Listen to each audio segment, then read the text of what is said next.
You do have to tell us. 100% you have to tell us. So, yeah, because they're charging like industrial hygienist kind of fees, right? Yeah, and then the turnaround time is normally 5 days, unless you pay like... so it's not within the inspection period. Yeah, quadruple that and get... We're live? All right. Couple of things. Well, so we were just talking about Mililani. So I was like, go live. We'll continue this conversation. We have a client, past client, who bought a home and is like, I'm not liking Mililani the way I used to, the way like the locals' impression of it. Now, spoke to him last night. He's probably gonna watch this. Love you. He's also a very strong, opinionated person, and so a lot of people may not come to this conclusion the same way. You know, they're religious and they want something quieter. Yeah. Also, Mililani Malka versus Mililani Town. But his experience, he's like, Derek, the freaking fireworks popping, like people pop illegal fireworks. And I'm like, yeah, it happens some in Mililani, but it's not like Waianae. Yeah. But, so there's that. And then he's like, all the news. So that's really the thing. He's like, he's like the news. And I'm like, I guess there's been some things, huh? But between our children, you being single mom, even more so, our children, my wife and my children, all the things we have going on, we're just not people that pay attention to news and negativity, really. Yeah, and so... Like, Mahe's negative enough for my life. No, just kidding. But we still really pay attention, but when he started rattling it off, I was like... wait, that is kind of crazy. I can see why you, who doesn't have this long-standing opinion of Mililani like I do growing up here, feel the way you feel. You got here, and actually within the last few months in Mililani, there was a woman at the gym whose ex-boyfriend, I guess, tried to shoot her and then threw chemical on her and like severely. Was that the woman at the gym story? That's the woman at the gym. Like threw severely. Like acid at her. Like acid or something. Yeah, and like I got that. My dad, who gives me like 20 wellness check calls a day. I'm pretty sure we have that on camera. He's probably on film somewhere, but. Yeah, he's where I get my news from, and he's almost 80 years old, and he has a tendency to like heavily elaborate things. Yeah. So he told me, and he knows I go to the gym early in the morning after I take the kids.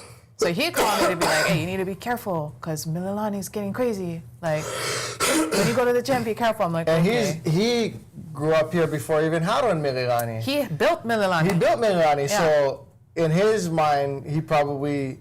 Mililani was like the premier town. It's like, the premier town. When my parents bought their first condo ever after years and years and years, it was in Mililani, and they were like, yes, we made it. You know what I mean? And like still that's what... But now he's calling you saying, look at the news. Yeah. As an older person, would pay attention to the news a ton. Like my stepmom, he read it in the newspaper. Like 8 hours a day. But he read the newspaper. So what happened recently? The gym thing? Something about a Walmart something. Someone, like a woman, you know about this, Kenj? Like a woman was...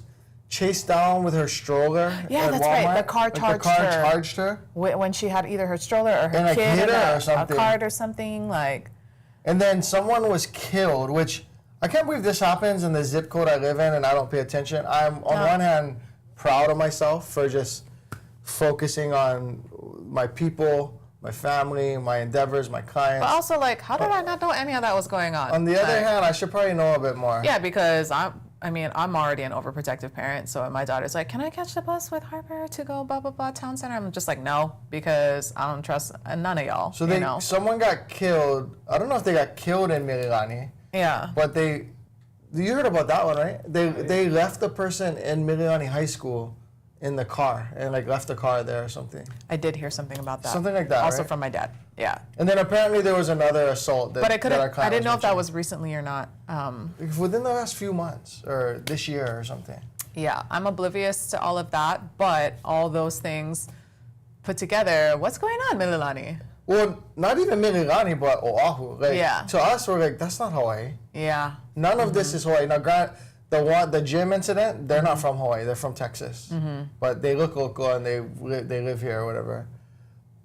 I don't know. I haven't looked into the other ones, but I'm not coming on to throw shade at Mililani because we chose to live in Mililani for intentionally.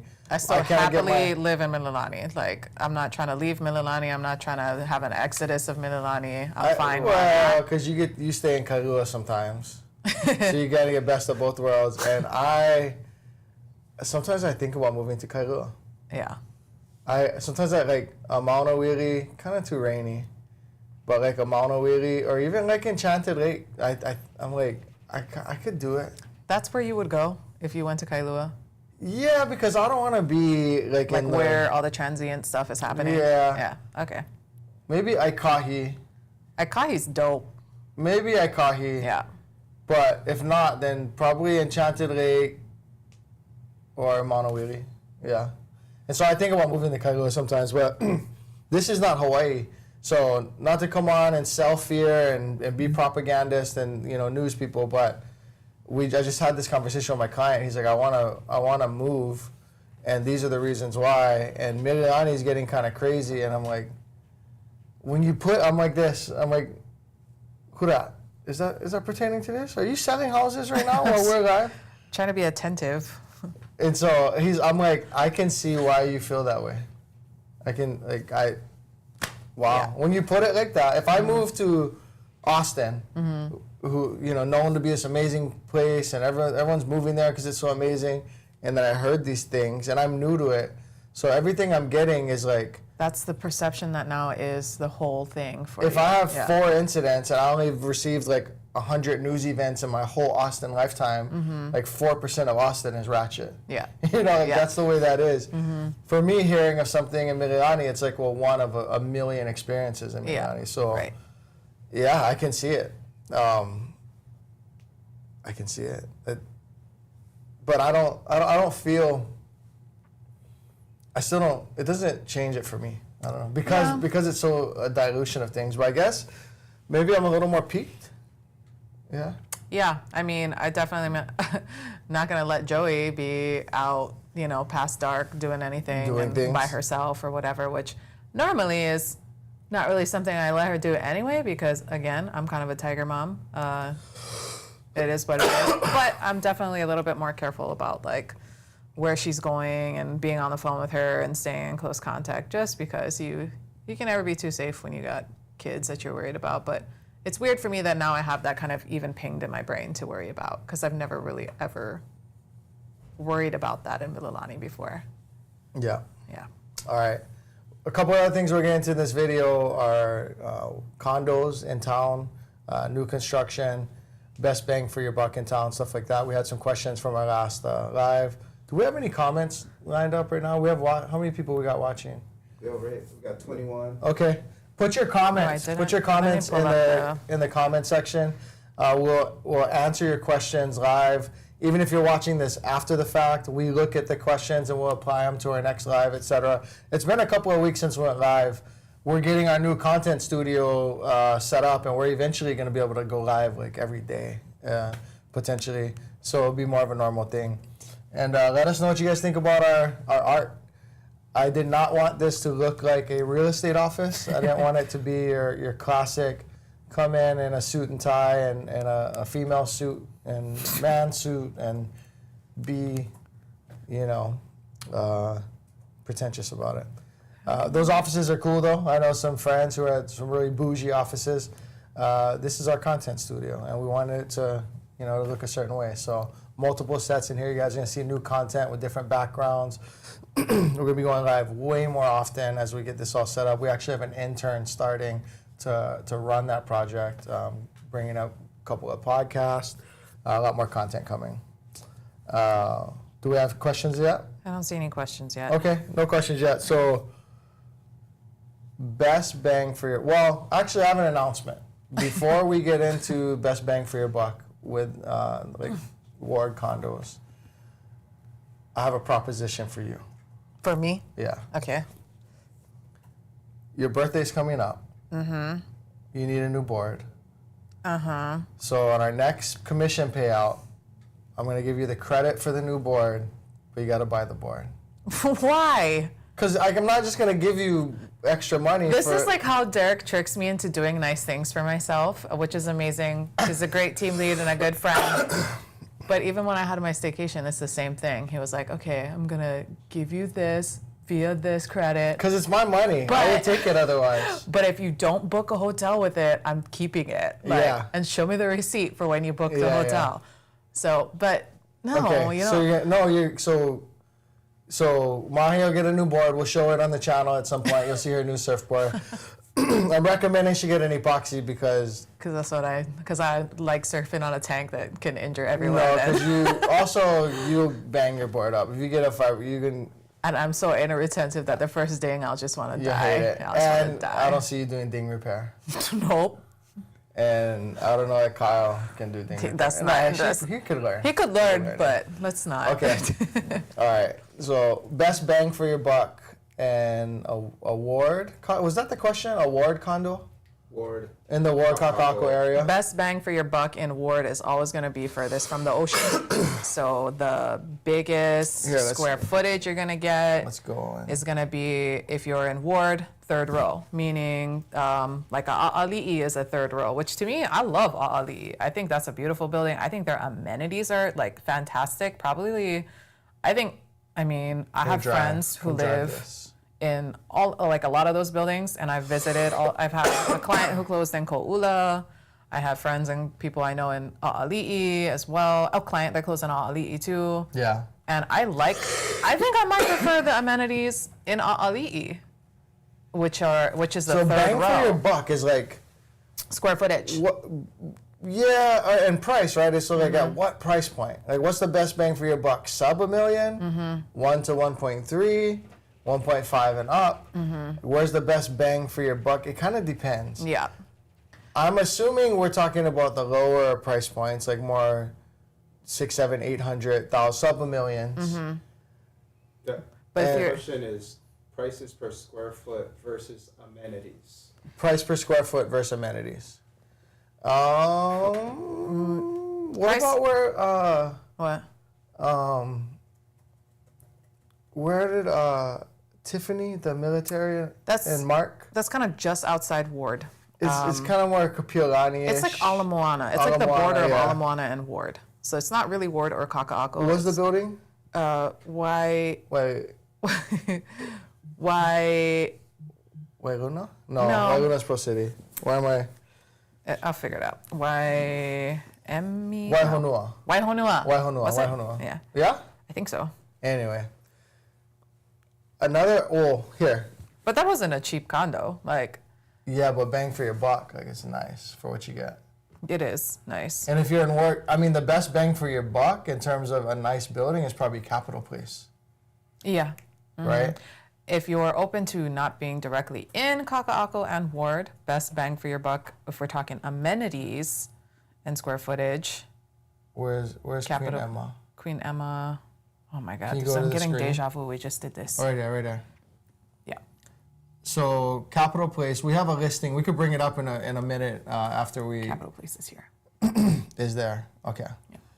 So Capitol Place is on the where downtown Honolulu really meets all the Capitol stuff and the Capitol buildings here, and then transitions to Kakaako, and then Ward. Capitol Place is a Ward Kakaako feeling type building that just isn't in that location. Yeah. So you have to actually bike over to those things instead of walk downstairs to Whole Foods. Or catch an Uber if that's what you want to do. In Ward Kakaako, best bang for your buck. I think in Ward, A'ali'i might be the best bang for your buck. For both square footage, price point, and for the amenities, because they have pretty good amenities there. I feel like notable mention should be was it why am I brain fried? 1350 Ala Moana? Or yes, I love 1350 Ala Moana. 1350 Ala Moana. It's not here. Can you go to the screen again? So 1350 Ala Moana, Pi'ikoi is a very everyone in Hawaii knows Pi'ikoi Street. It splits Ala Moana Beach Park in half, and the big Ala Moana shopping center is here. Nauru Tower is over here, and Ward Village is right here. So if you live 1350 Ala Moana on the corner right here, maybe I'll go to satellite view. If you live in this building, 1350 Ala Moana, you're right next to Ward Village. Like you just walk equivalent of a city block or two, and you're in all the Ward stuff, Scratch Kitchen, bistros, Istanbul, like all of these cool places. But in terms of price, I mean, what do they run? Like 700s. Yeah, and granted, most of them need renovation. Yeah, they're not new. What is this? Is it a 1970s build? Yeah, bring it up. Talk about it a little bit. I'll bring up my MLS. Okay. So the building itself, it's not a newer building. It's definitely an older building. It doesn't like boast like the same type of amenities that a lot of these newer buildings have.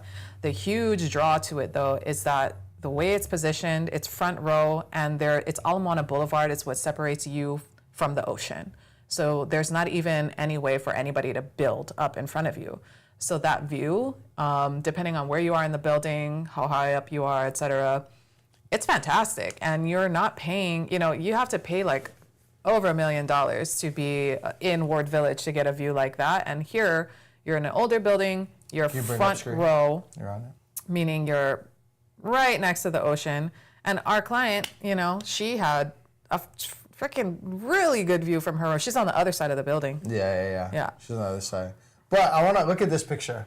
So everyone at home, look at this picture. Popcorn ceiling. You have to run your electrical from the outlet on the ceiling and run this track for the wiring. Look at this blue carpet, which we had blue carpet, I think, in our kitchen when I was young in like the 80s. You can see where furniture was moved that had been there forever. So yeah, for $700,000 to $800,000, you're gonna get an older unit. You're gonna have to fix it up. And I really have you seen that 1350 Ala Moana that's already flipped? No. They just are old. Like if people aren't fixing them to sell them, they just sell them old. Yeah. Yeah. Can we talk about this oven for a minute? In this building, I've seen these ovens like. Wait, what year is this building built?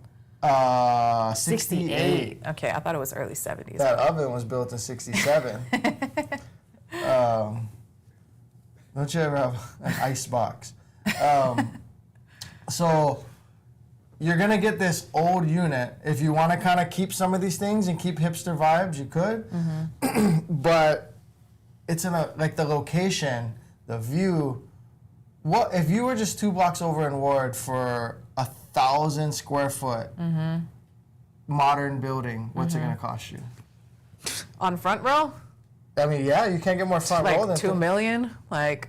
Yeah, like if you're front row. 1.5 plus, right? So for a 2-bedroom. Now, granted, this does not have the amenities of those buildings. No. They have a nice courtyard. It's cute. It's fine. Yeah. But you're not like going down to a world-class gym. Like look at the gym. You don't have an ocean view from the gym, maybe. They didn't build the amenity deck to The pool looks like a rec center pool, recreation center pool, rather than like an infinity pool on top of the building, 20, 30, 40 stories up, right? Yeah. And so here's the courtyard. Surprisingly quiet. Even though it's right next to Ala Moana Boulevard, it's like the sound doesn't wrap over it. It's surprisingly quiet in the courtyard. It's like 3 levels up or something. I love this building. It's so underrated. It's underrated. Parking is tough. Yeah. Parking is tough. Total parking 1. Even the 2 bedrooms have 1 parking. But you know what? That's not uncommon in town. That's not uncommon in town, but some people have a hard time with that. Yeah. Let's look at another 1350 Ala Moana. If I had to say bang for my buck, and you can see here the MLS calls it Kakaako. For us, it's where Ward blends to what we would call Ala Moana as local people, but let's look at the cheaper one that's listed and see what that looks like. Average. What's the...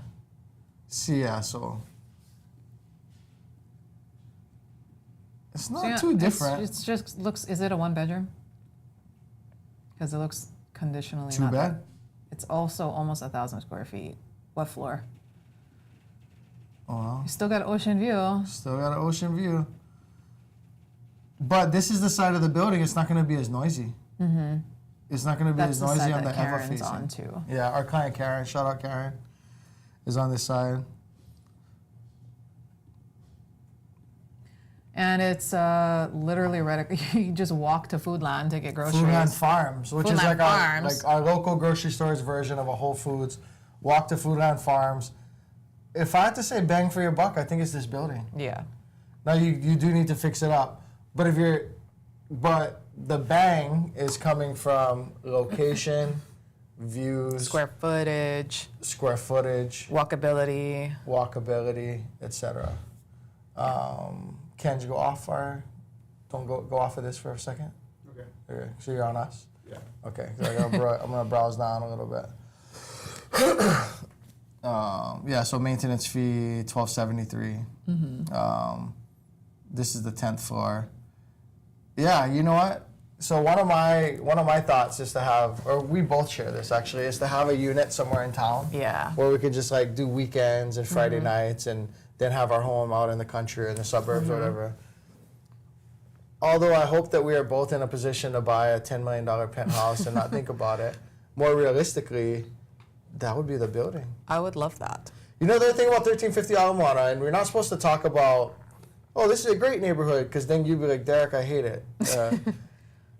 But I had the experience of meeting the resident manager, some of the residents. Average, I can't talk about average age.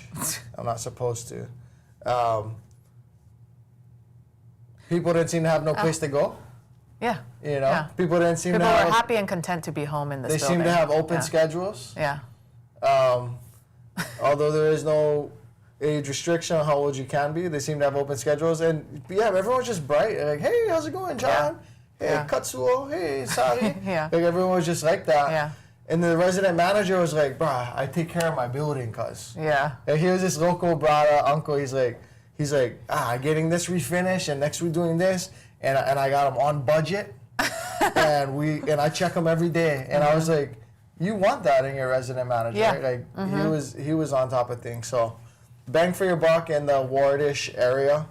I think 1350 Alamana. I also really like, just as an aside, because we talked about Capitol Place, I also really like how their building is operated. Their desk guys are solid. They're there 24 hours. Yeah. When we had questions about something, I mean, rare to get the operations manager reply to you via text and email within 24 hours. Yeah. Like I've had like days and days and days where I've been like asking questions at other buildings and just never hear back. They run a tight ship too. Yeah. Like no open house.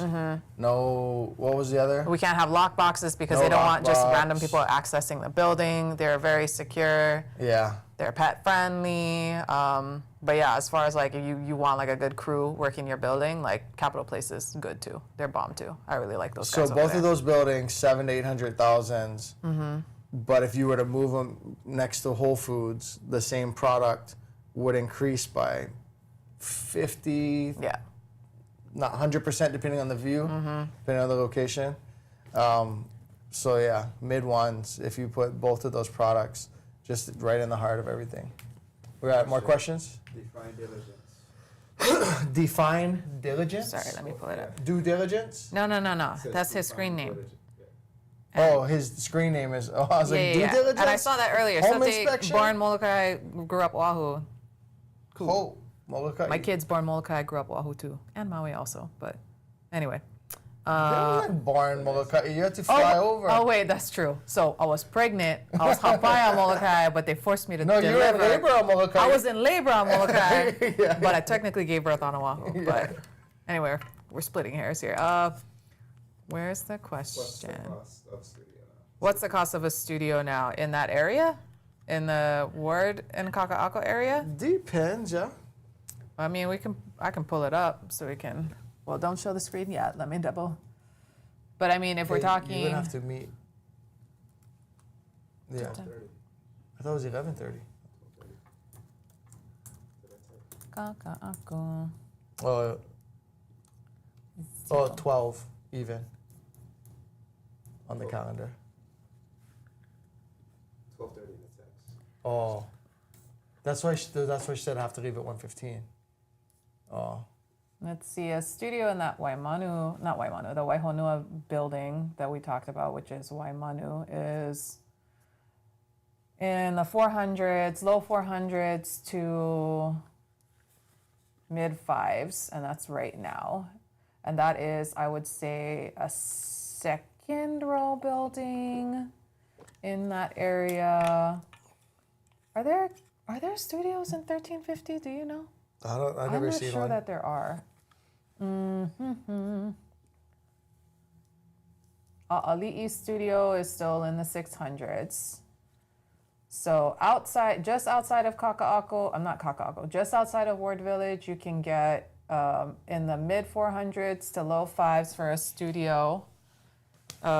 Still technically in the Kakaako area. Within Ward, it looks like the most affordable studios right now are A'ali'i, which is that good third row building that I was talking about, and that's already in like the 600s, and it's the same square footage. It's under 400 square feet for either of those options. Okay. Yeah. Tito, Carlos. Another question? Hit us with those questions, please. What are your takes on paying off student loans first versus getting a mortgage and paying them off, asking for a single male in their 30s? I was just say asking for a friend. I think that paying off debt is a good thing. What you're waiting, so there's two ways to answer it. Answer it from the loan officer's perspective, which I can't, and then I'll answer it from just my general perspective. I would rather not have debt. Also, though, appreciation in real estate on average, not always, not every year, but over time, on average, appreciation on real estate in Hawaii happens a lot faster than debt pay down. So I don't know your earning rate, but if it's going to take you a year or 2 years, let's say 2 years. For a lot of people, $15,000 extra a year is a lot of money. To pay down $15,000 each year for 2 years and miss out on appreciation. So if $500,000, becomes $550 in that time, for example, then you're missing out, on appreciation of an asset. I would rather get into the market sooner, but I'd also rather you not have debt. So I think best thing is talk to the loan officer and check and go from there. And we'll continue. If we're buying a home with someone, they're buying a home and we're helping, we'll have that in-depth conversation and we'll help to strategize. There's a thing when you go to get your loan called a debt-to-income ratio. And you'd be surprised at how much paying down $30,000 in debt frees you up to buy a ton more home. And so if I just had a gun to my head, it's pay off your debt. I just hope that doesn't take too long. And I would increase my working hours and do everything I can to just tackle it. My wife went to an out-of-state school, paid out-of-state tuition when we were like 22 years old. And that lived with us into our 30s, I believe.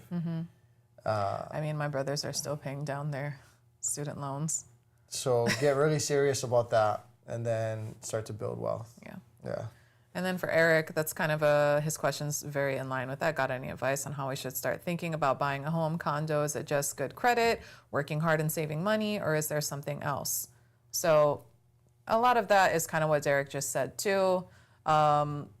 Paying down your debt, obviously having a good credit score is better than not. I, as a divorcee, am on the credit repair path myself, so it is important to focus on that.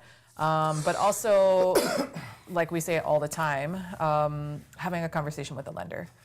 It doesn't matter if you're 6 months out, 2 months out, or questions and information to gather for 5 years from now. When people join our team, my real estate team, even if they have a 400 credit score, and I know now they're new to real estate, so it's going to need to be at least 2 tax returns before they can buy a home. So we're looking at a 2 to 3 from year now from venture. I have them talk to our loan officer like in the first several months when they join our team, because we want to have these conversations to get them positioned for home ownership and wealth building when the time comes. And it could be that our loan officer sees an opportunity to improve credit, start now. Sees a gap, like pay off student loan, work on that. Let's make a 24-month plan at $500 a month or whatever the case may be. So talk to financial professionals as often as you can. That's kind of how I look at life and real estate. What else we got? Let's just throw a shaka to Robert because he's watching before he gets into his meeting. What's up, Robert? Robert who? Oh, Robert Spalding. Yeah. Oh, yeah. All right. Does it seem like crime is on the rise on Oahu? Well, yeah, that's what we opened this live with is I don't pay attention to the news and stuff, but it seems like it. Yeah, it seems I've heard some things recently. Now, I also know that this is like the safest time to be alive ever. And so I just try not to think about it or focus. I try to be, of course, aware and take care of my children and make good decisions. So as minimally aware as possible because this is the safest time to live ever. Yeah. There's these romantic notions of like, especially post World War II, where like we had won and now we have microwave dinners and refrigerators and Chevy Bel Airs and all these things that like everything was just perfect, like grease lightning. But statistically, if you look at most stats, famine and disease and murders and stuff, like it's a really safe time to be alive. So yeah, I'd rather be alive in Hawaii in 2023 than most other times. Although I would like to see like Hawaii of the old.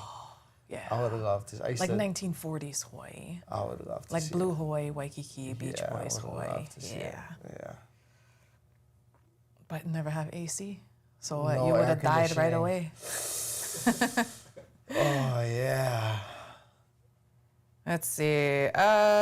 Do we need anything from Trader Joe's? 175 Elias. Derek, we're neighbors in Ko'olina, he says. He's from the Bay Area. Who is it? 175 Elias. We're neighbors in Ko'olina? You live in Ko'olina, Elias? Coming home in June. You live in Ko'olina Kai? Or where do you live in? Hey, don't throw it out where his exact address is. I know. Jeez. Well, your social is your social security What's your unit number? I know. What's your gate code? When's your kid's birthday? Just kidding. Your gate code. I thought about this. Shh, Derek. Hey, I thought about this, and it goes without saying, but I got referred a client in Waikiki. Very prime location. You know where you park at Fort Darusi, and then you start to go towards like Kanikapila Grill? Yep. But right before that is Waikiki Shore building. There's this one building that you pass, because you're focused on going to the outrigger, but there's this one, and it's front row, because it's the building, and then there's Fort Darusi. Anyways, these future clients of ours have this prime location, but they never use it. Like 10 months a year, it's unused. And because, I don't know if you noticed, I've been surfing more, I've been taking my kids beach more. I did notice that. And so... You've been going to Ululani's more. Going to get shave ice more. And so I was thinking like, hey, if I wanted to surf threes or pops, and they don't use their unit, what if I ask them, can I park in your parking spot? Oh my God, that's so annoying to me. It's annoying, right? No, I do it. I want to know in the comments if you were like, hey, you're gonna sell my condo in Waikiki or whatever, and I was like, and I noticed that you never use it, so there's this prime like $40 an hour parking spot just sitting there in front of world class waves. Can I ask? If you have a good working relationship with them, I know an agent. We had great lunch and I know an agent all the way in Wailua who listed this beachfront house that I've had 2 different clients look at, and it's been sitting, and it's been vacant, and the owner just like lets her use it for like whatever. For anything. Yeah, like me and my girlfriends wanted to do Yeah, this but they're my listed birthday. and stuff already, Oh, it's not listed yet. Like we're future, like it's gonna happen. That they have some family affairs to take care of. I don't know. Maybe. What do you guys think? Yeah. Is it too much? It's a little much, yeah. But I think to park, it's like $20-something an hour to park across the street. And there's anyway. Okay, just found your channel a few days ago. Wondering how often they close beaches because unsafe water quality. Not really ever. They're all public. You can like advise people to stay out. But even if there's like a shark attack or something, they'll like yell at you to stay out. But it's not like can't really like close the beach. Like they'll put like brown water advisories online or on the news, if they think it's low. Brown water for us mostly just means like low visibility, which is higher rate of accidents, things like that happening because of low visibility. And me and Kyle were talking about this the other day, how like every other state, they would do like blue water advisory, because our brown water advisory, like the way our water looks, is just what like other places beaches look like all the time. So they would let everyone know the water is nice? Yeah, they'd be like, oh, it's a blue water advisory, guys. But point being, like, it's just like we'll get river runoff, and anytime we have a heavy rain or something, a lot of the dirt streams that connect to the ocean, so that brackish water area gets really dirty and muddy and brown.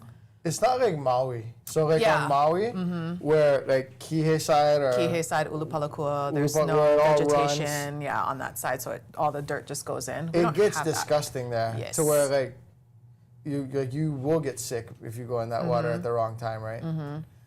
We don't really have that. I mean, surfing Ala Moana and stuff, where the Ala gets out. You can get staff, but they're not closing the water. They're not closing the ocean. It is just kind of. I surf there and I don't even think about it. But I guess it is just kind of dirty when you look at it on a macro scale. Yeah, it's a dirtier place. I mean, the Cove on Maui, which is like one of the closest beach to surf at from where I lived. Yeah.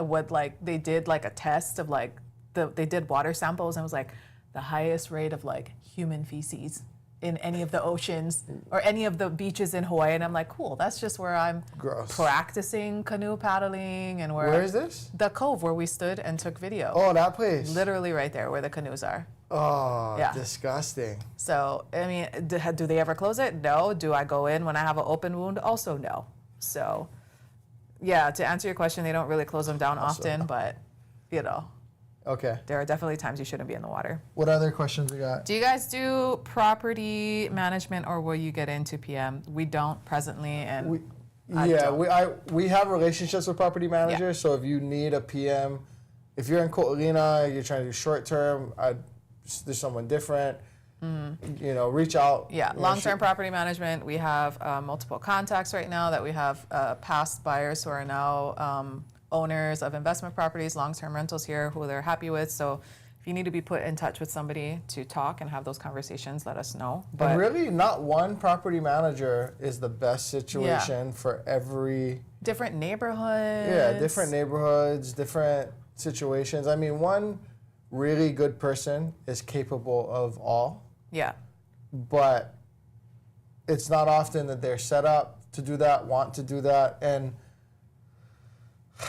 how often do you find the best, like amazing, Yeah.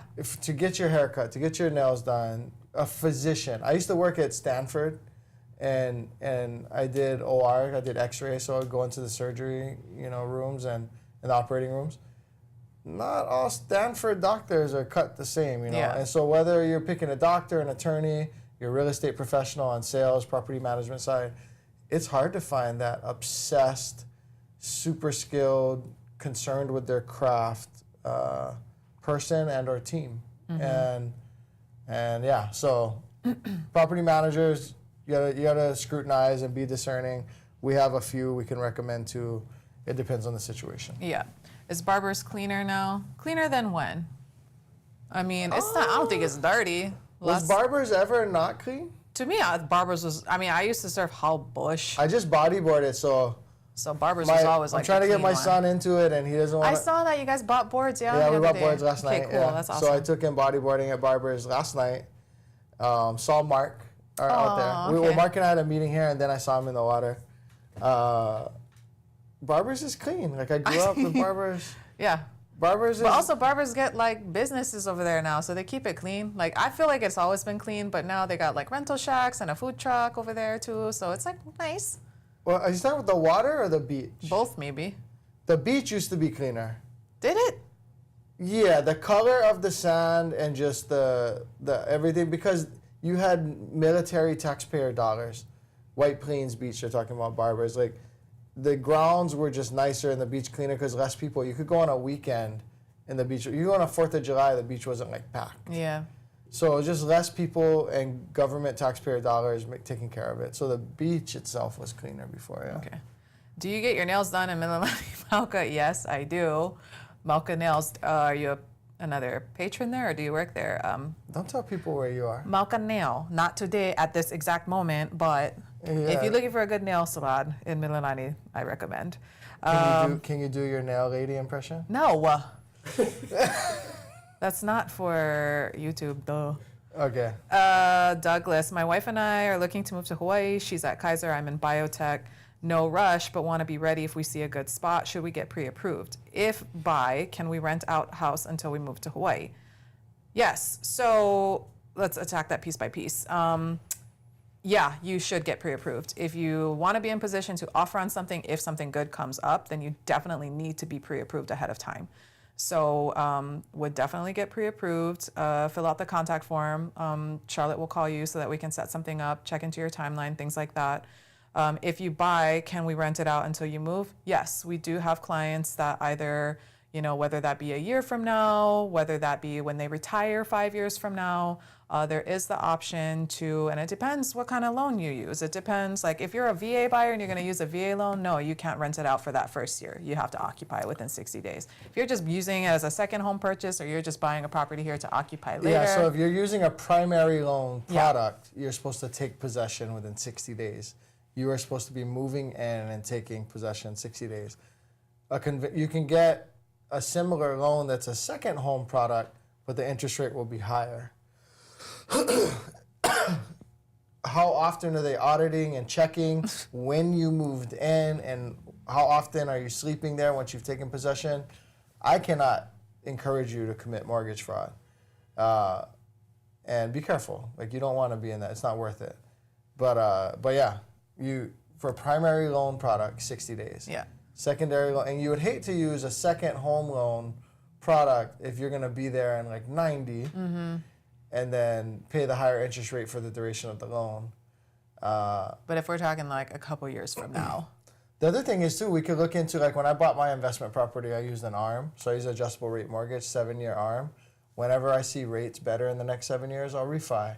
Or I'll go to this other creative product that makes your home like a line of credit, and I'll just stuff money into it all the time. And so we could look at an ARM and maybe get the best of both worlds, maybe. I know some people say ARM and they go, Derek, you're not looking out for my best interest. You're crazy. People are doing 2-1 buy downs right now, and that's like kind of like an ARM. Like, as long as you do it smartly, you do it correct, you can afford, the home, etc. An ARM may be appropriate, maybe.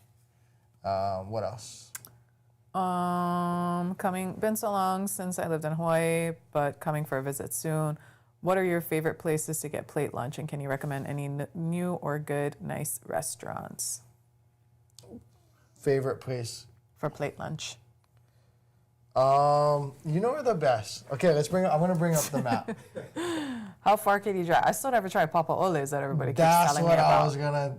Which is just so far. I haven't been out that way for a while. And I'm not the type to be tricked by novelty.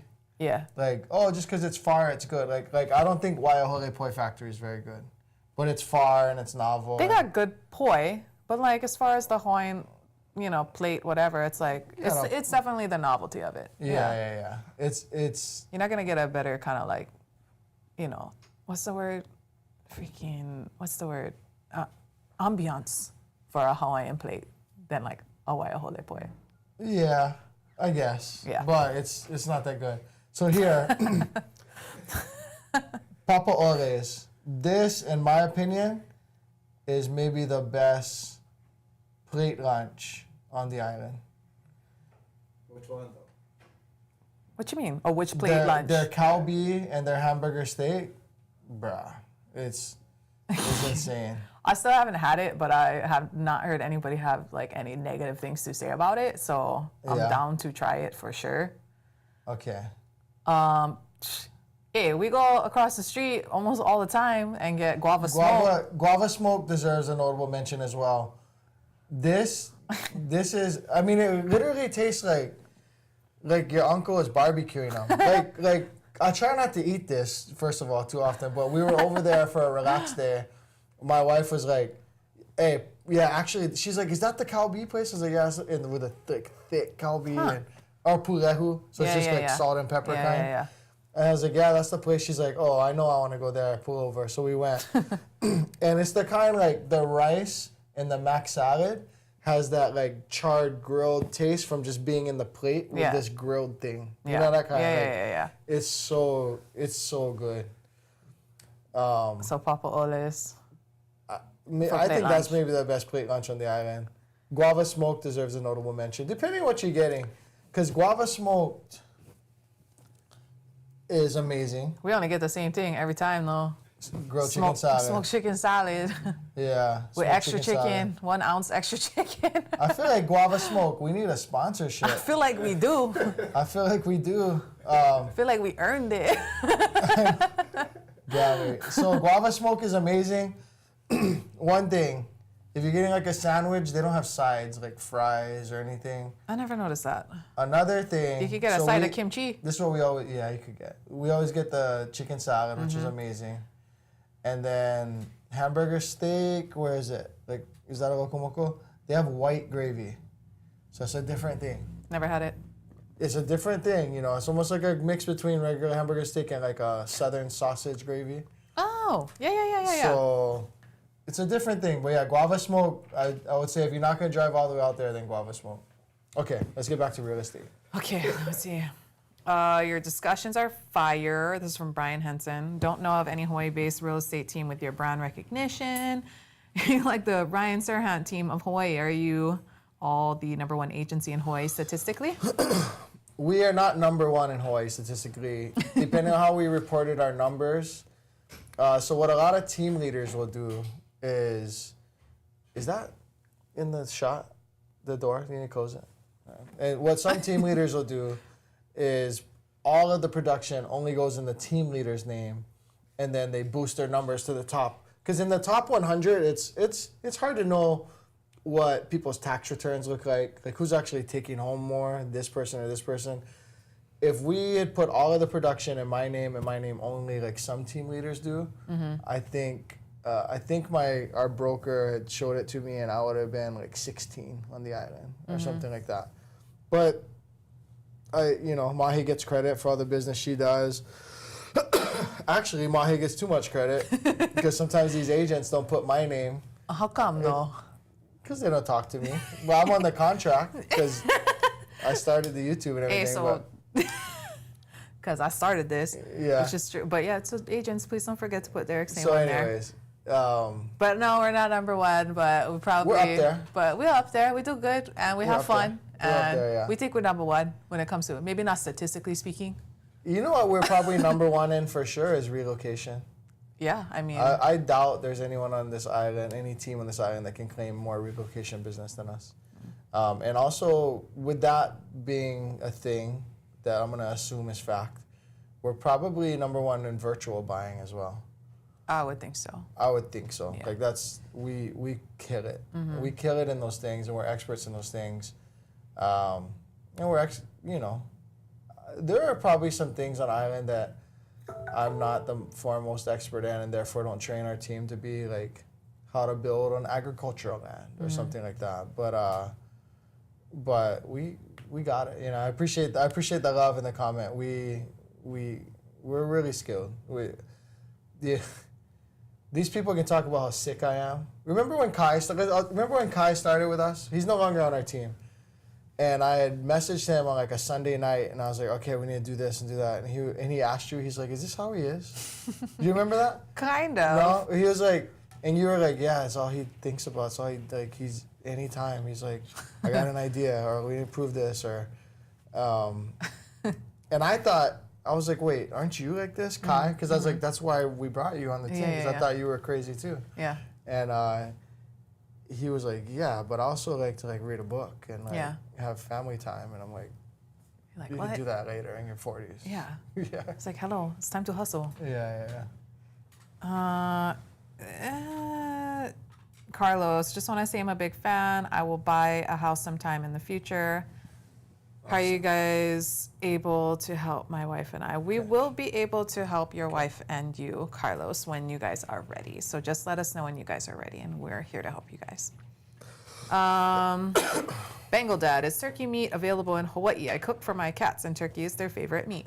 I mean, yes. Yeah. I don't think we have like a turkey farm per se, but like there's definitely turkey available wherever you go shopping, like grocery stores. There's like big butterball turkeys and yeah, and there's like ground turkey meat and all that kind of stuff. Like, yeah, there's definitely turkey. Oh yeah, ground, yeah, all of that. Interesting question. Let's see. I caught your life for once. Hi, Michael. Harvey H. I live in Eva Beach and my place is paid for and I'm not planning to sell anytime soon. The reason why I watch your channel is because of the extra local cultural information you present. Thank you, Harvey. Thanks, Harvey. If you know one way, I'll what's the common, like I'll unapologetically solicit. What am I trying to say? What's the like idiom or the saying? I don't know. Unapologetically solicit. No. There's a like no shame. There's other ways, but I will no shame unapologetically say, if you guys watch this channel, you enjoy it, get a ton of value, whether it's entertainment value, cultural value, hard real estate value, whatever, but you already own a home and you're not looking to buy, anytime soon or sell anytime soon or whatever. First, thank you. Mm-hmm. Also, we put a ton of money and a ton of time and effort into this. So refer us to your friends. You know, sometimes I meet, like my neighbors moved in across from me, and when they just moved in, they're unloading their boxes, the other agent came to take their sign out of the yard, because my neighbors had already had their agent. He goes, "Oh my God, it's Derek from YouTube. Oh my God." I just went to his house on Saturday night. That's where I had the food on Halloween. Yeah. Okay, I went to his house on Saturday night, actually, and he was like, "Yeah, we know, like, you helped us, like, everything. Like, we watched you for months." Yeah. And I'm like, "Why didn't you hit me up?" And he's like, "I didn't think you were accessible, to be honest. I didn't think that you and Mahe and your team, I just," like, to that guy's point, he's like, "Are you guys number one? You're Ryan Serhant." Ryan Serhant's this famous celebrity agent. He was like, "I didn't think it was a thing. Like, we could work with you." And he's like, "Shit, I wish I did." Yeah. And now we're friends, and it's all good. Yeah. So maybe you have an auntie. We had a client recently. We referred them on the mainland. They sold their house on the mainland with our referred agent. She did a great job. And then family was getting mad because like, "Hey, Auntie the kind is a realtor," and ended up going with that person. But they're like, "We 100% are referring you, etc." So, yeah, send referrals, please. Send us referrals. If you know someone that needs a value for their home, like, "Hey, I need to know how much my home's worth because I'm either going to refi it or sell it." Here's a big one. If you know people who have an ugly house, so they've let their house go, or they have an uncle or an auntie or grandma who passed and let their house go, and you're getting these cash offers because you're kind of shame or you kind of just like, I don't want to deal with this one. Let me protect you from these cash buyers. Buying cash in and of itself isn't bad. Them getting to you first, saying the right things, they've trained hours and hours and hours to say the right things and move the conversation to where they buy your home undervalued without doing it the right way. Because here's the thing, you can either be a high equity person who wants to get the most money or a high convenience person or somewhere between the two. If you're all the way on the side of convenience and you just want to sell it for pennies on the dollar, I'll buy it. I flipped homes and I would love to buy it and flip it, or buy it and hold it and keep it and rent it out to a family or something. I would love that opportunity if you're all the way on the side of convenience. But if you're not, let's talk about getting you halfway or all the way and getting you the most money or the mix of convenience and money that's appropriate for your situation. I don't like some of the investors. I just gonna say it. Like, sometimes I don't like what's happening. I don't like how cheaply you're selling your home to people that don't have your best interest in mind, but have this story to say that they do. And so I would love to get to you first. I'd love for you to get to us first, and for us to help you at a higher level. Yeah. No more questions, guys? No more questions? I don't see anything new. Where, the guy, he's an agent? I don't know. Brian Henson? Brian Henson? His thumbnail looks like he could be an agent. He knows Ryan Serhant, and he's all suited up. Brian, I know you must be an agent, yeah? Let's talk about this. So, got 2 questions? Okay. From California, looking to rent first in Kapolei to decide where I'd like to buy. I'm struggling with wrapping my head around the cost of living versus wages. I would be making less on Oahu than California. Yeah, so that's definitely just a bridge we all cross, especially our, families relocating from someplace where they're not used to. But where in California are you from? Because prices aren't always that different from California over here. If they're in the Bay, but they get paid. But your wages. You get paid way more in the Bay, you know? So it depends, It is difficult. Also, our taxes are lower, like our property tax. So if you buy here, in California, you end up paying on $1 million home, you're gonna pay like $1,000 to $1,300 a month in property taxes, unless it's being passed down. I think it's called Prop 7. I forget what it's called, but unless it's being passed down from your mom or something, your property taxes are insane. And so there are ways that it makes more sense. Also, you live in Hawaii, and I know that she's from Monterey and she's an RN. A Monterey, okay, RN in Monterey. Yeah. Well, Monterey doesn't pay like the Bay proper, unless you're part of like the southernmost Kaiser Permanente or something. I used to work at Lucille Packard Children's Hospital as an X-ray tech. I get it. A lot of the nurse fours and the like Kaiser and Stanford ecosystem, they are making $90 plus $100 an hour, and then they do overtime, make time and a half. They take call and make like half. So if you make $100 an hour and you take call, you're making half of that just to sleep, and then when you get called in, you make time and a half. So they make insane amounts of money. A nurse, when my son was in the hospital here at Mililani, so are the two higher paid places here, Hawaii Pacific Health's ecosystem, the HMO, and Kaiser. The senior nurse, his name, anyways, 15 years as a nurse. He was charge nurse, which they only get paid like extra $1 or $2 per hour when they take charge, the charge phone, which the nurse knows what I'm talking about. But he made like $75 an hour. And so that was refreshing to hear that he could make that much. The story you hear about nurses in Hawaii is more making like 50 something an hour, which to most people watching, they're like, that's still good money. Not coming from Northern California. Coming from Northern California where they make closer to 100 an hour. But yeah, hit us up. Will the LLPAs affect VA borrowers? What are LLPAs? Low-level pricing adjustments. Oh, okay. Well, perfect time for Miss Jody Tonga to come and join us to address that question, because we're like, what the heck is that? Come, Jody. You have time? Come, Jody. Yeah. Okay. You want to come sit in the middle? So you have... Sure. Yeah. Get in the middle. Oh, perfect spot. I'm used to being in the middle. I'm the middle child. Are you? Yeah. Oh, That's why I'm the best. Oh, the best. Okay. Middle children are always the best. I mean, try to take a poll. Really? And a poll of It's middle like a children? fact. No. Only middle children are allowed to vote. Yeah. Who's voting? But I don't know. I'm pretty sure there's like a thing. Like middle children are usually like the one that like glues the family together. They're usually the one that's like, all over it. They of course have to do everything and get everything done. It's certainly not the youngest. Jody's so optimistic. Like she could take anything. Like, I've never heard that ever. You've never heard that? No, that sounds like the older child. I see like memes of like that middle child. No, it's the crazy. older That child second child is crazy. Anything. Yeah. The older child has to like just take has care to of the exist. babies and. The older child just gets to exist and like be self-centered and like be like, I'm all that in a bag of chips because I've always been the best. And then the baby's the baby. I feel like we're getting into Tonga personal. No, we're not. Okay, so talk to us about LLPAs. Yeah. So are the LLPAs this thing that's is that the abbreviation? Well, that's what I wanted to bring you on for. I didn't know LLPAs, but what I wanted to bring Jody in is there's this.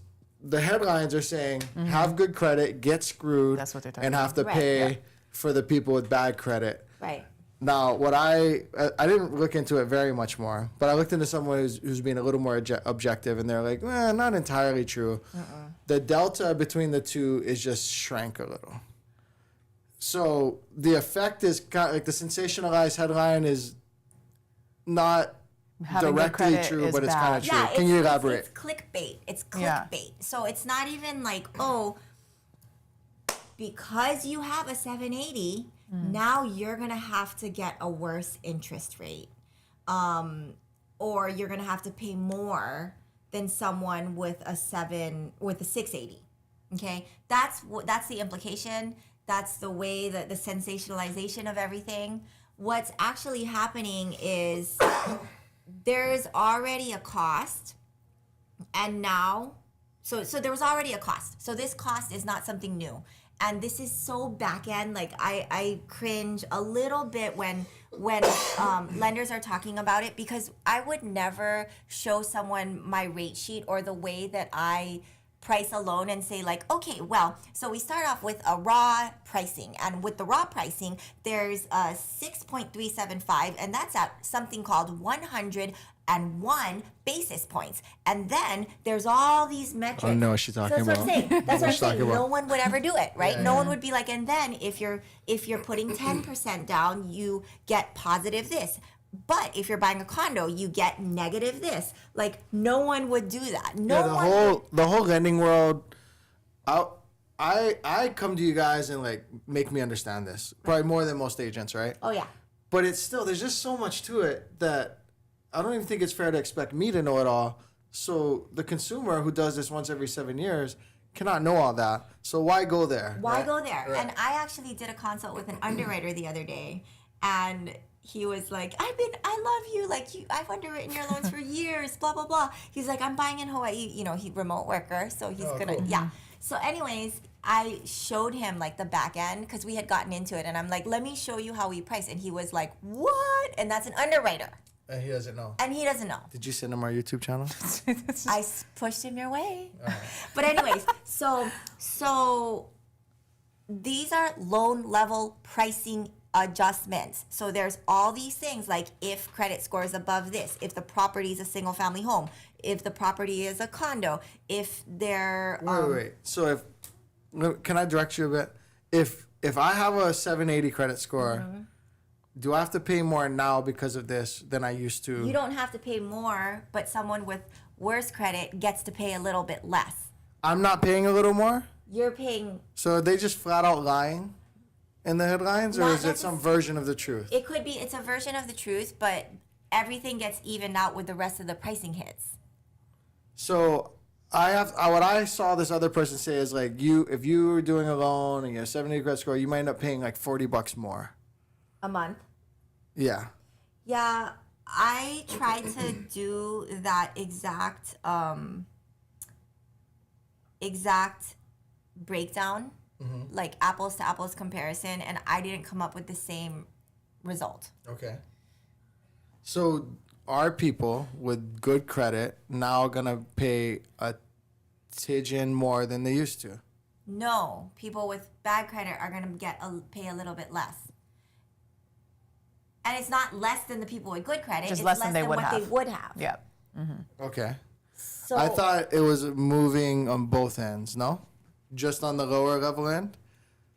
Yeah. Where's that headline coming from then? So no one, like, rich people, generally speaking, or I shouldn't say rich, middle class or upper middle class people, let's leave the Jeff Bezoses out of it. 800 credit score people aren't typically like, I want them to lose. It's just that I want to win. I want a good score. I've been beholden to this whole arbitrary credit thing my whole damn life, and I've worked to get it. I want the best thing possible. If you give them something better than they used to get, then totally fine. I get that emotion. Like, you, in fact, give them just as good as me, as long as I'm not suffering. Right. That's generally, I think, the sentiment of most people with good credit scores. Is their situation not changing? There is a sector of the LLPA that increased. But other ones decreased to account for it. Theoretically, yes. Is that up to loan officer adjustment? No. It's a Fannie Freddie thing? Yes. So that if that thing increased, then the situation is now worse for people with higher credit scores than it used to be. Some LLPAs went away. So who's to say, okay, that one went up, but that one went away, so you're not worse? So there's this big thing that you guys on the back end have with all these different adjustments. One of them, is it a new thing or it went up? Well, it's hard to... Is it a new line item? No. It just went up? It just went up. And it's historically gone up before. And there are new things too. When it goes up, does it go up for arbitrary reasons? Does it reflect interest rates and world economics and politics, or why does that one go up? In my opinion, it's pretty messed up, and it should, well, some of them should be taken away, because after like 2008 happened, financial meltdown, they added some LLPAs to help Fannie and Freddie like make money basically, and make sure that they can exist, and make sure that they can try to exist without government intervention. So there's like a fund. But that is government intervention. Right. So, but just long-standing government intervention that we pay for, not the government. Right. Yeah. So that still exists. I think that Fannie hit should, it's a Freddie hit too, but should go away altogether. But there's other hits which are just your standard way, I guess, that someone is we figure out what rate someone ends up with or what points they pay. It's like, are you buying? Are you doing a fixed rate or an ARM? Are you buying a single family home or a condo townhouse? Is your credit score above this? Are you putting at least 10% down, or are you putting 5% down, or are you putting 15% or 20 or 25? And all of those different loan to values have a different hit to the interest, to the cost of the rate. So it's not to the interest rate, it's to the cost of the I think, but let's just focus on single family home, 20% down. Yeah. Single family home, 20% down, not jumbo, like basic level in any place in America. Yeah, so they have a hit that is worse than it used to be. They do, but they also added a higher level FICO score that's not worse than it used to be. What do you mean added a higher level FICO score? So like before it was like 740 and above. Okay. And that's all that mattered. And now it's like 740 to 779. And so if you're now above, that's a new tranche. Like that's a new like category. So I remember you telling me like, yeah, because when I did mine, I was like, I'm 800, and you're like, you're 7 something, and I was like, I've always been 800, and you're like, no, you're a lot higher, or it's a little bit different when we run it. Right. Now I would be concerned about whether I made it over 780. Exactly. Because I would get even better. Because that's a new that's a new segment. So the people between 740 and 779 are the ones getting screwed. By a small margin, right? A small amount. And that's most good credit people though. They're like right in that area. And that's excellent credit. In my opinion, it was always like 740 to 740 and above is excellent. Now it's like 780 and above is excellent.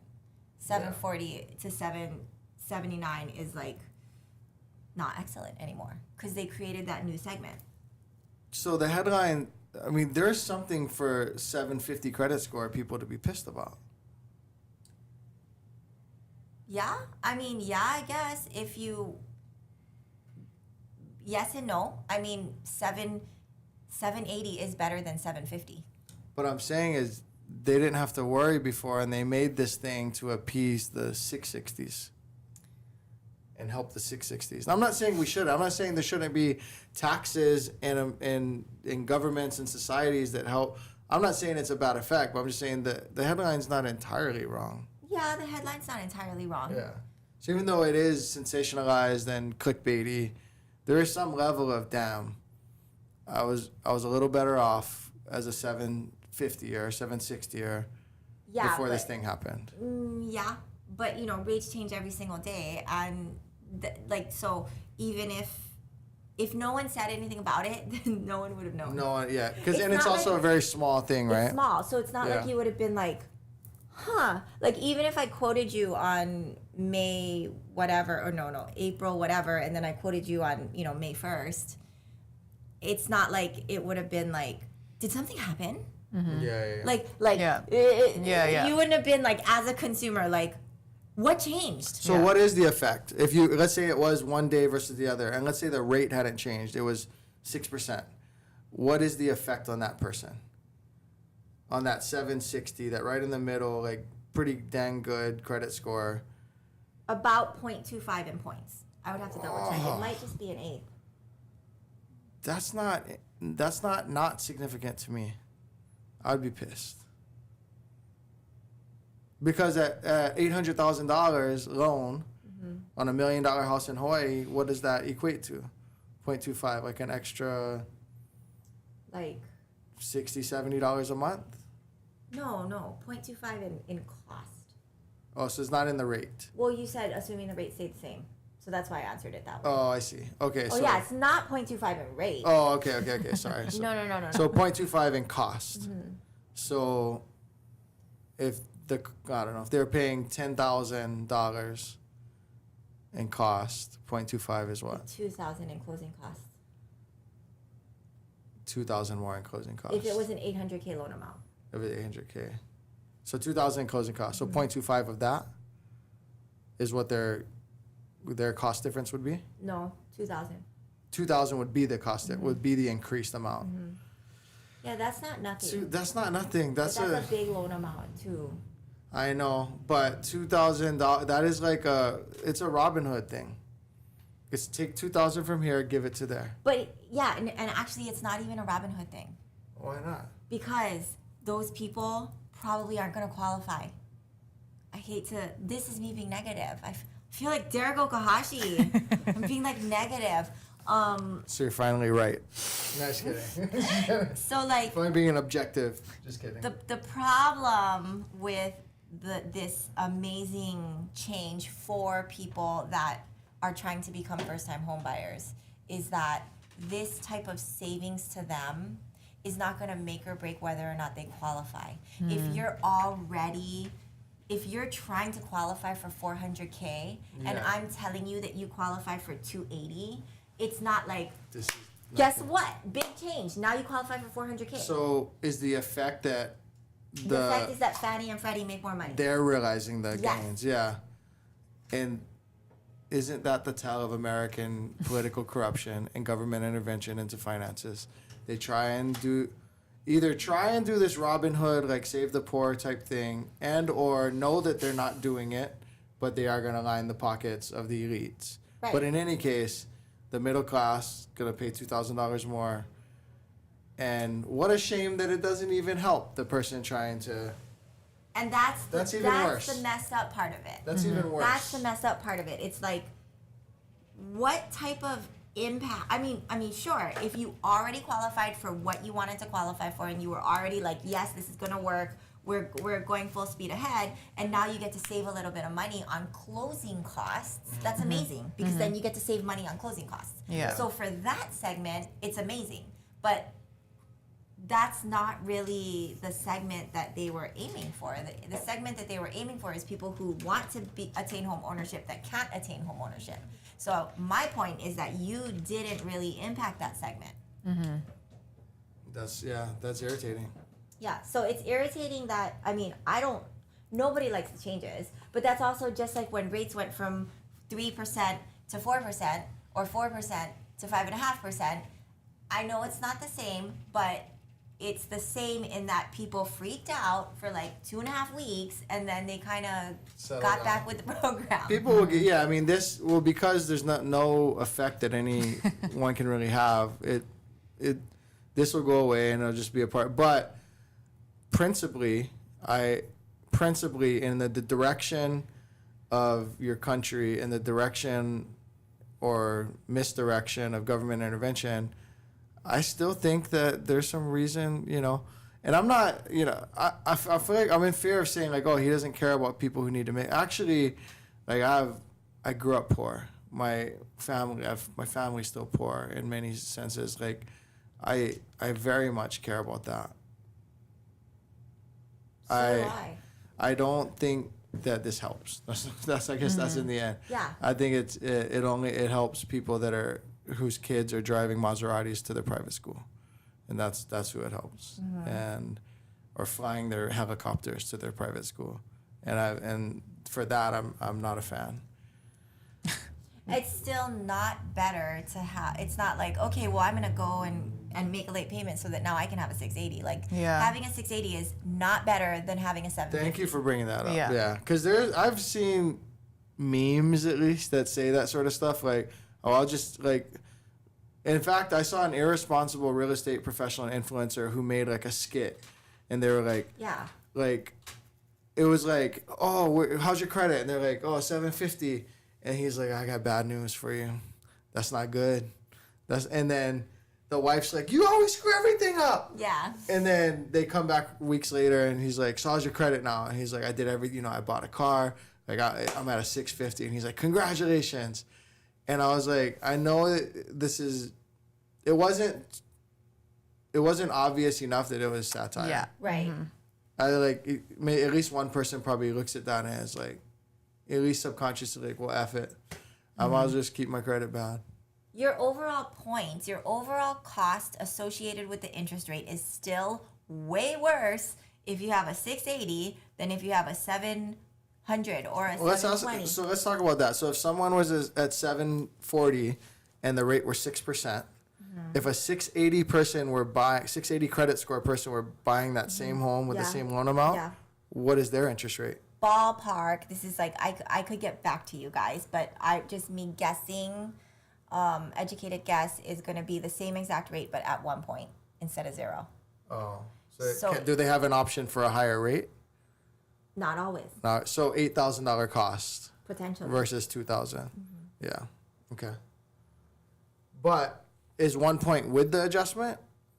Post or pre-adjustment? So it'd be 6,000 or it'd truly be 8,000 even today? Even today. No, that's just saying like, that's like if. So it would have previously been 10? For the 680, yeah, a little bit more. Okay. A little more. All right. We have other questions in there, Mahe? No, I didn't see new ones. No new questions? There are a lot. Oh, There are a lot. okay, hold on. This question was like 20 minutes. I know. Well, this is an important one. This is a whole video. But, the answer is VA, no. I was going to say, wait, there was a question there. LLPAs. You do not have to worry about LLPAs, VA. Oh, okay, yeah. Oh, my God. Well, because they say credit score. VA is not a credit score loan. It is. But people go around saying that. People go around say if there is a competitor on Island who I went to their seminar, and they trick people. They say if you talk to a loan officer that asks about your credit as a veteran, run, because they don't know what they're talking about. That's so BS. That's what they so say. Wrong. You know who I'm talking about. I do. They say that at the seminar. I know. And I just got off the phone with someone yesterday that said, well, it doesn't matter. I'm using my VA. And I said, how do you mean? And he goes, I know I automatically qualify for my VA. And I was like, actually, there is an automated approval that we do have to run. And if you do not get an approve, then you become what's called a manual underwrite. And when you become a manual underwrite, we have to follow an additional set of guidelines, which means you cannot have had a late payment in the past 12 months. And he had like 3 late payments in the past 12 months. So I was like, so therefore, if when we run your automated approval, you don't get the approved result, now you would have to be a manual underwrite and you won't qualify. I can already tell you that because you've had 3 late payments in the past 12 months. And he was like, that's not true. I already know that I can use my VA. So simple terms, it does affect you as a veteran using a VA loan. It just matters in different ways. And leave it to the loan officers. Right. Who know what they're doing. Yes, and you can't always guarantee get a VA loan. Yes. Yeah. You can get denied. Right. It's not just like this thing where you just get a VA loan. You know, it's interesting because when you're in the military, you get sold on entitlements, right? So military people, myself being a veteran, I was active duty, separating from reserve now, you literally become entitled because you have entitlements. Bi-monthly and lifelong entitlements. And so I think that paradigm comes from that. Like you think, I can buy anything I want. Right. And then you have loan officers out there saying, if someone ever asks about credit and you're using a VA loan, run, which is irresponsible, right? So irresponsible. It's so misleading. I don't work with those people because of that and a few other things. But yeah. All right. What questions we got? Just a sec. I gotta get going soon to go to the inspection too. Go then. Okay, you better pull up the questions on your thing then. Does better credit equal better interest rate on 30-year? Is this also true for ARMs? Guessing we will be talking about this now. Haha. This one. Yes, better credit equals better interest rate on a 30-year and on an ARM. How is the ARM rate today versus? So that's such a good question, and it's a loaded answer because not everyone qualifies for an ARM. Is that crazy? Not everyone qualifies for an ARM. That makes sense because as opposed to the 2-1 buy down, where loan officer is qualifying you on the third year payments, which are the true payments, not the lowered first year and second year, but the third year payments is what you're being approved on. 7-year ARM is different. In 7 years, you're who knows what your interest rate's going to be.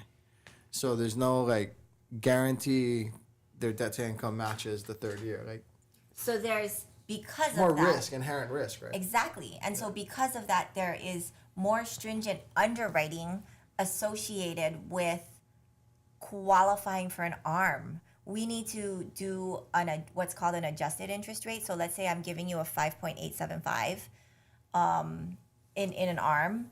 I have to actually do an adjusted rate and qualify you on a 7. And if your overall debt to income ratio isn't below 47%, then you cannot have an ARM. I cannot give you an ARM. And that's just the way. There's also additional reserve requirements that are not required on a 30-year fixed that you have to have. But obviously they are lower. So I just quoted a 5-year ARM for Joe. Oh, okay. Yeah. And 5.5 was what we were discussing as a 5.1 ARM. A 5-1 ARM. Okay, so 5.5. What would their 30-year rate be for those clients? So this is a second home. So this is not a primary residence. Okay. But we were for the second home 30-year fixed 6.5. But he's putting huge down. He's putting a huge down payment down. So if it was going to be regular, 7.125. Huge difference. I'm doing the ARM all day. If you can qualify. Also in our debate, well, what about if you're a primary residence? What does that delta look like? 6.375 and same. Versus 5.5. So a little less than a whole percent. Mm-hmm. When we were doing our debate the other day, I didn't bring this up because it would have been in my favor, which is $1 million house, $30,000 credit for the 2-1 buy down versus $30,000 just price reduction. What if I get the price reduction plus an ARM? I'm kind of getting best of both worlds. You can't do that. Yeah, I can. I negotiate the house to be $970 versus $1 million, and then I get an ARM. Oh yeah, you can. Yeah. Mm-hmm. So then I'm getting a blend of best of both worlds if I do it that way. Right. Yeah. If you can qualify. If you can qualify. Mm-hmm. I got another one for you. Okay. When instead of a $30,000 credit, could I have the seller pay down the buyer's debts by $30,000? Only for VA. Only for VA. Mm-hmm. So if they have a $30,000 loan on their Toyota Tundra, instead of a 2-1 buy down, you could, and they're making $800 payments on their Tundra, maybe you can have the sellers pay off the buyer's Tundra, right? That's correct. So now you have the $30,000 less purchase price, and you're paying $800 less a month. So yeah, that's like having your cake and eating it too. Okay. All right. We're going to wrap up soon. I'm going to get the final questions in here. Appreciate Derek for checking the guest on the folks with the 740, 779 credit paying more. Okay. I don't know if I checked there, but I am unapologetically scrutinizing, and we're just getting more and more nuanced. Is Ko'olina and Koa Ridge the only gated communities on Oahu? Oh, Loa Ridge. You meant to say Loa Ridge, Hawaii Loa Ridge. Ko'olina is not gated in the Kailani and Ko'olina is gated. And Coconut Plantation is gated. And what about the Aiea one? There's one up top Aiea. Mm-hmm. What is that place called? I don't know. We were there when we did our Aiea. Did you watch the Aiea video? Mm-hmm. I don't know what that place is called. Aiea Lani. It's my friend lives up there. Really? Mm-hmm. The HOAs are reasonable. They're in the 8s. Oh, really? Mm-hmm. Interesting. But you know, it's There's like also- it's like what's it called? What, like Eva, like. Same roof, same like super Well, yeah, HOA. yeah. But when the house, the property lines are like, it's like. Zero lot. Yeah. 0 lot lines. It's like that. I don't mind 0 lot. I kind of like it, but for you get a bigger yard, if yard space is an issue. And then Sunset and Beach then Colony? Haiku Plantations. Haiku Plantation in Kaneohe is a gated community. Sunset Beach Colony is a gated community. Why Kalani Iki? Kalani Iki. Huh. Kalani Okay. Iki, right above Kalani High School. Oh, okay. Is Waila Iki? Waila Iki is too. Gated. Not all of it. Yeah. But there's a. There's a gated portion. And isn't there Lilipuna? Lilipuna is not. It's not Is there a gated? gated part of it? I thought so. No. Well, like we sold my old brokerage, or it's my current broker. Will be my old brokerage soon.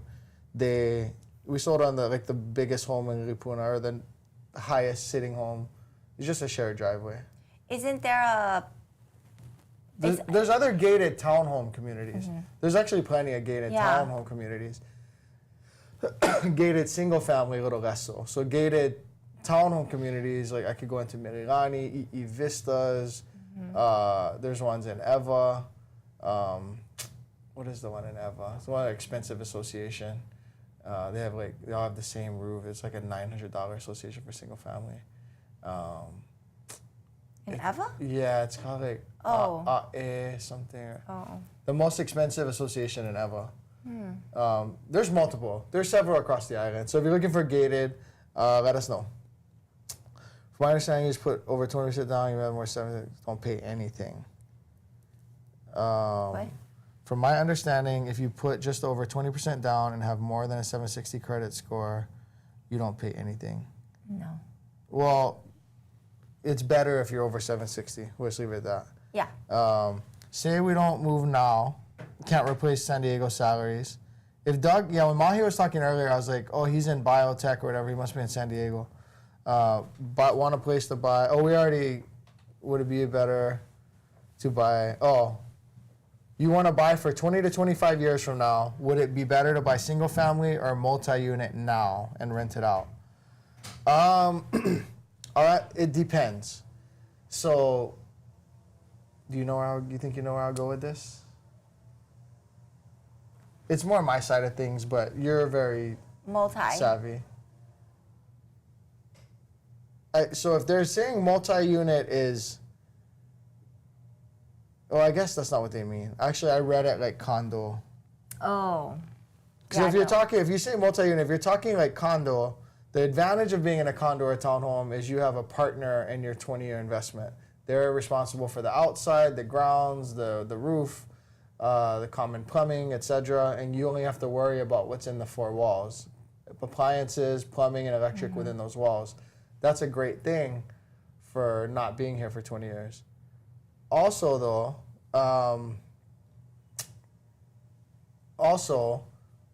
if the association fees go up disproportionately, they tend not to appreciate at the same level as single family, but then single family has more maintenance. So it just depends on your play. Single I would want a townhome, I think. A townhome that I feel confident about the future management of funds, maybe new construction townhome or something like that. How much sunscreen do you buy a month? You probably have to be outside a lot. Actually, I just bought sunscreen in Waikiki the other day because I took my kids out. I don't buy a ton of sunscreen. Hey family, happy to see you guys. Moving to Hawaii is one of my life goals. Yeah, come in. Yeah, come in. As you know, I need to sell my home. Would a 1031 work for me? No, Robert, a 1031 exchange is not for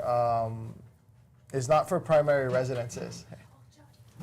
Hey, a 1031 exchange is not for primary residences. That's for investments. However, because you've lived in your home 2 out of the last 5, no, I'm not a tax professional, but because you've lived in your home 2 out of the last 5 years, you should be able to defer up to $250,000 in capital gains. If you have a spouse, another $250,000 for $500,000 total. That's kind of the version of a 1031 for the one that you live in. If you had like $1 million to defer, one might move out of their home, call it an investment, 1031 exchange over to Hawaii, let the Hawaii property season because you're going to move into it right away, and then in 2 years or whenever your tax attorney says it's okay to move in and convert it back to your residence, you could do that. Mm-hmm. That's a lot of work for buying a home in Hawaii. But that's also saving a ton of money. Saving a ton of money. It'd be worth renting in the meantime, and maybe you just rent somewhere where you wouldn't normally live. Mm-hmm. Then you have to do it just ahead of time. Yeah. All right, last question here. Hawaii Kai neighborhood all day versus other neighborhoods with similar distance to Manoa for home investment on the west side. What? Hawaii Kai neighborhood all day versus other neighborhoods with similar distance to Manoa for home investment on the west side. I think you mean east side. Okay, what's similar? Oh, or is she saying what is similar to that on the west side? What is similar to that on the west side? Well, the thing is, you could be same distance from Manoa, but traffic from west is way different. So it's not apples and apples, but if you wanted a Hawaii Kai kind of neighborhood going towards the west, Hawaii Kai is its own thing, so there's really nothing. Yeah. But if there's nothing, you got to go to, if you want like a marina, if the reason for Hawaii Kai is you want like marina, ocean lifestyle, you're going to go to Eva Beach, Ho'akalei. They have this new country club and wave pool, and then eventually you can park your boats there, or a Ko'olina and do that. But even if, as the crow flies, the distance is similar, traffic is 3 times worse. So it's not the same.